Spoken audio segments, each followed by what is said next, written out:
Okay, here we are with chapter 4, day 6.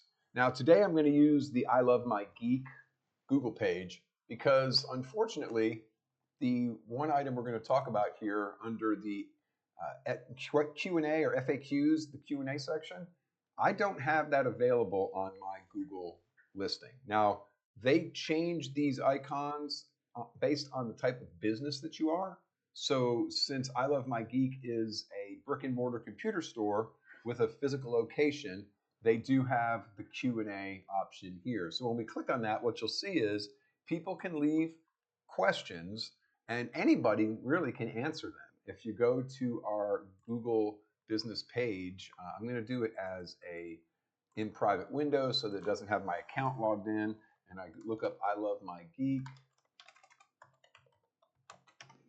We'll see on our Google business page here as I scroll down this questions and answers section right here. That's where you're going to want to look into seeing where the Q&As are, the questions and answers. All right. So once we're there, it's just a simple matter of ask a question, answer the question. You can see we had one that hadn't been answered, and I just answered it when I got in here a few minutes ago. Again, the faster you answer them, the better Google likes it. And have some friends go and ask questions. It just seeds out more activity. And also, any clients that ask questions help the algorithm to see that you're an active business that has a lot of interactions with your clients. All right. So, in the first edition of the book, we did have the part about calls, but there's no longer any sort of information about having your calls in here. We used to have a calls link, so that would be able to have the people calling you and letting you tracking those calls with the dates and the times. That's no longer available, but we'll talk about Google Voice in another chapter, which is a Google phone number. Okay, so now we're going to get to updates. Updates offer you three options: update itself, offer, or add event. Now, I talk about in the book that the update is the easiest way to do it. It's not social media, and you just want to make sure you're doing it regularly. All I want to say in this video about that is when I update 5 days a week, this 2108 is well over 2200. Those interactions, those are actual interactions that people have worked connected with us. So if I go back to, let's say, February, we can see that in the month of February, I had 420 interactions with my Google business profile, which means they physically interacted. They clicked for directions to call or to go to our website. And we can see that as we look through these listings. On the calls, I got 194 calls in the month of February from my Google business listing. What is that worth to your business? All right. We did not do any bookings because we do not have a calendar connected to it.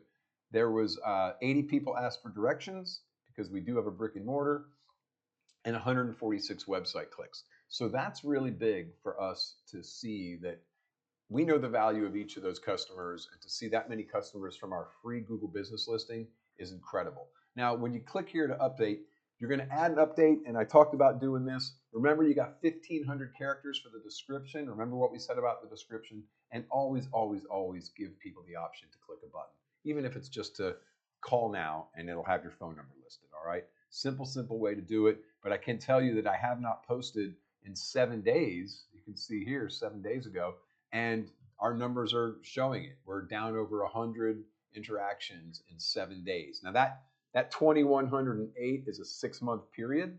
So if you look at the initial time period, it's October to March. So that runs every day. It moves ahead one day.